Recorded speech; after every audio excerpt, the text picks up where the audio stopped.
ከባድ ነው።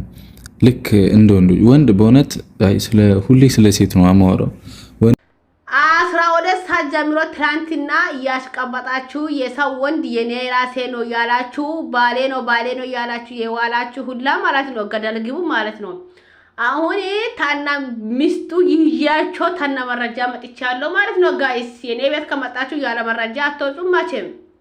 ስለዚህ ማለት ነው ትላንትና የተቃጠላችሁ እያራራችሁ የዋላችሁ ሁላችሁ ማለት ነው ዋ በደንብ ጠጡና ማለት ነው አይደለ ያዝገዛው ካራባችሁ ምግብ ቢሉ የሰው ወንድ መለቀም ሳይሆን ምግብ በልታችሁ ዋ ጠጡ ሆነ የሚባለው እኔ ጋር ማለት ነው። ስለዚህ ያገኛችሁ ቆንጆ ወንድ ስታገኙ የኔ ነው አታሽቃብጡ። እመቤትን ለክብር ይኖርላችሁ። ሴት ስትሆን ክብር ካላችሁ ይመብት የተኛው ወንድ ነው የሚፈልጋችሁ። የተኛው ቆንጆ ከሱ የባሰው ራሱ ሊመጣችሁ ይችላል። አይታቂም እኮ ግን ሴትነታችሁን ዝቅ እንዳታርጉ።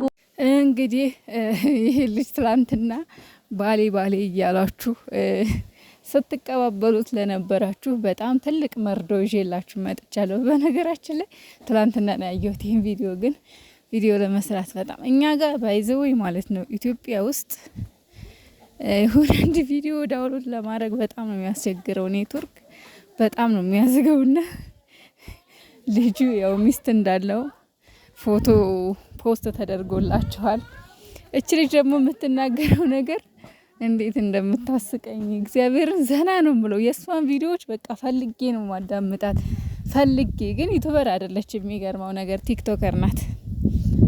እና አንዳንዴ ቲክቶክ ያለውን የሌለውን መረጃ ምዝዝ አድርጎ ያወጣል።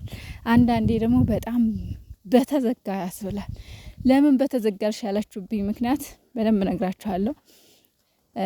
ጥሩም ነገር አለው ቲክታክ ላይ ብዙ ምንማረው ነገር አለ።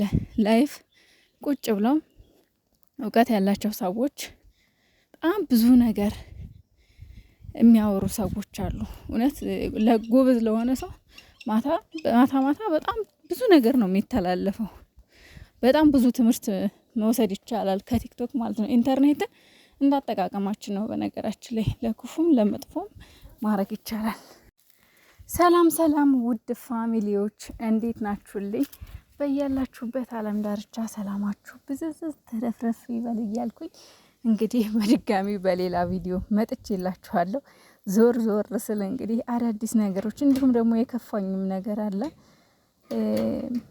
የከፋሽ ለምንድነው ካላችሁኝ ቡራ ስለ አባቱ ሲያወራ የእውነት የሆነ ክፍት ሲለዋየሁኝና ከፋኝ ማለት ስለ አባቱ ብቻ። ግን ይኸው አባታችሁን ባታውቁትም ስለ አባት ምንም ነገር ባታቆም ግን ደግሞ ሰው አባት ኖሮት ምናምን ስታዩ ይከፋል።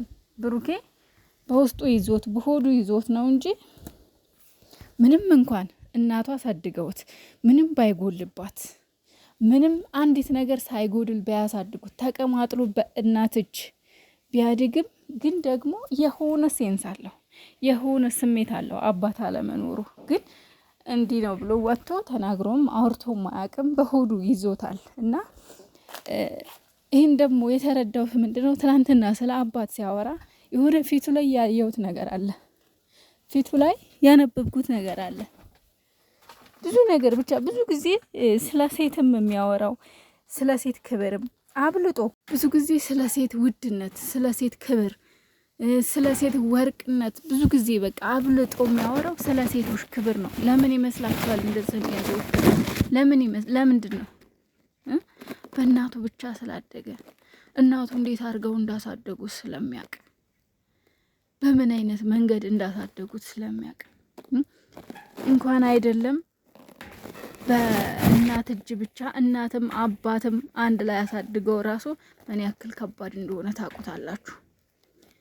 ምን ያክል ከባድ እንደሆነ እናት ብቻዋን ምን ያክል ስቃይ አይታ እንደምታሳይ በቃ ብቻ እንዳጠቃላይ በእናቱ ላይ ያየውን ነገር እንዴት አስተዳደጉን በቃ ብዙ ነገሩን ነው እዚህ ጋር የሚያንጸባርቀው ማለት ነው። ስለ እናት ስለ ሴት ሲያወራ እሱ ያደገበትን የኖረበትን እናቱ እንዴት አድርገው እንዳሳደጉት በደንብ አድርጎ ነው የሚያንጸባርቀውና ሴትን በጣም ያከብራል። አይኖ ወንዶችን ብትሆኑ ተናግሯል። ወንዶችን ብትሆኑ እናንተም ተደላድራችሁ ነው የምትኖሩት። ማለት አይደለም። ብዙ ችግር ፈተና ይደርስበታል አለ። እኔ አባት ባይኖረኝም በሌሎች አውቃለሁ። አያችሁ፣ አስቡት፣ አባት እናት አንድ ላይ ሆነው ምን ያክል ከባድ እንደሆነ ደግሞ የእናት ደግሞ ብቻዋን ደግሞ ሲሆን እጅግ በጣም ይከብዳል። እና ቡራ ተሰምቶታል። እውነት ለመናገር እዛች ነገር ላይ እኔ ራሱ በጣም ተሰምቶኛል። አባት አለኝ ግን ደግሞ በቃ አባት የሌላቸው ጓደኞች አሉኝና ምን ያክል እንደሚከፋቸው ብለው ባይናገሩም እናትም አባትም የሌላቸው ጓደኞች አሉኝ። እኔ ግን ደግሞ ምንም እንኳን እነሱ ተደላድረው ቢኖሩ ተመችቷቸው ቢኖሩ እናት ግን አባት ግን ያለ መኖሩ የራሱ የሆነ ተጽዕኖ አለና ብሩኬም ቢሆን እናቱ ምንም ባያጎሉበት ምንም እንኳን ያክል በተቀማጠለ ሁኔታ ቢያሳድጉትም ግን ደግሞ የሆነ ተጽዕኖ አለው። በቃ ጥያቄ ያለ አባት ጋር ለምን ይባላልና ብሯችን አይዞኝ የኛ ጀግና፣ አንተ ለወደፊት ለአራቱ ልጆች ጥሩ አባት ጀግና አባት ትሆናለህ። አንተ አላባት ስላደግህ ለልጆቼ ደግሞ ምርጥ አባት ነው የምትሆነው፣ እርግጠኛ ነኝ። ሌላው ደግሞ እንግዲህ ሀይሚን ተዋት፣ እውነት ይበቃቸዋል። ቲክታክ በጣም የሚያስጠላው ነገር እኔ ቲክታክ ትላንትና ላይ እግዚአብሔርን ማታ ማለት ነው እንደው ይሄ ቲክቶክ የሚባል ነገር እንደው ከዚህ ምድር ይጥፋ ብዬ ነበር። እውነቴን ነው የምላችሁ፣ ይጥፋ ይሄ ቲክቶክ የሚባል ነገር። ምክንያቱም በጣም ነበር የተናደድኩት። በጣም ስሜታዊ ሆኝ የሚያወሩት በቃ የሆነ ጭምልቅልቅ ያለ ነገር በቃ የሆነ እንከን ነው የሚፈልጉት እናንተ ማርያምን፣ የሆነ እንከን በቃ ሀይሚን የሚሰድቡበት ነገር ነው የሚፈልጉት። በእርግጥ ጠላት ነው ያው ቢሰድቡ ማለት ያለ ምንም ምክንያት መስደብ ትችላላችሁ። ምክንያት ዝም ብላችሁ ሰበብ ትንሽ ነገር እንዴ እቺ ልጅ እኮ ልጅ ናት እኮ አይደል እንዴ ገና ናት፣ ህፃን ናት። ምን ችግር አለው? አይታችሁ እንዳላይ አለፍ ብትሉ አንዳንዴ ምን ችግር አለው? ሲጀመር እዛም መኝታ ቤት ነው በቃ ምግብ ልትወስድ ነው የመጣችሁ። ብሩኬን ታምናዋለች።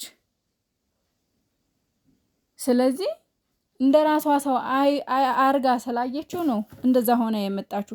ለምን ጋውን አለበሰችም፣ ለምን ሱሪ አለበሰችም፣ ለምን ምናምን እያላችሁ የምትቀባጥሩት ምድረ። እኔ ግን እናንተን አልሳደብም፣ መጥፎ ነገር መናገር አልፈልግም።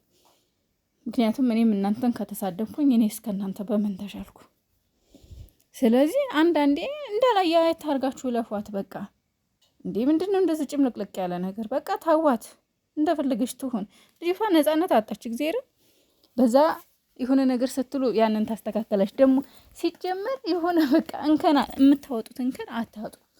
እቺ ልጅ ገና ልጅ ናት። በቃ አታሸማቋት።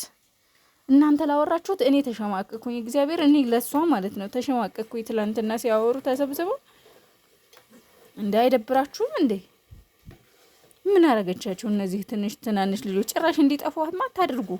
ምክንያቱም እኛ እንዲጠፉ ስለማንፈልግ እናንተ እንዲጠፉ ስለምትፈልጉ በቃ ተዋቸው። ለኛ ተውልን በቃ ይስሩበት በቃ። እያንዳንዱ ሁላችንም የየራሳችንን ገበና በጉያችን ይዘን ነው አደባባይ ቢወጣ ተዘቆ ያልቅ። ስለዚህ ተዋት። አንዳንዴ ደግሞ እንዳላየ ማየት እናርጋት በቃ። እንዴ እቺ ልጅ ናት። የሆነ ትንሽዬ ነገር ያችን አንጠልጥላችሁ የሆነች ትንሿን ፓርት ቆረጥ አርጋችሁ ይዛችሁ መሮጥ ምንድን ነው? ብዙ ጥሩ ነገር አድርጋ ትንሽዬ ስህተት ስታገኙ ለምንድን ነው ያንን ይዛችሁ የምትወቅጧት? እንዴ አስጠላችሁም እንዴ? በቃ ተፋቷት አቦ።